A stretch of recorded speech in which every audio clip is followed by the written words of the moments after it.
Aber ich will ins Bett. Vor allem in mein Bett. Ich und im Sofa. Wir haben doch heute Morgen ausgeschlafen. Seit 4 Wochen das erste Mal.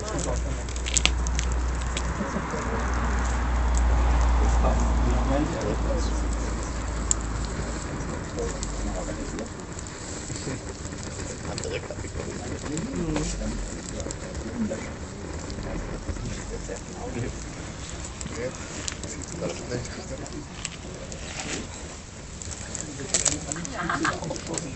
Heiße Knie.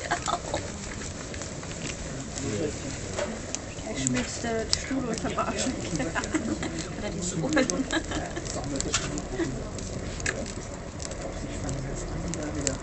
Schon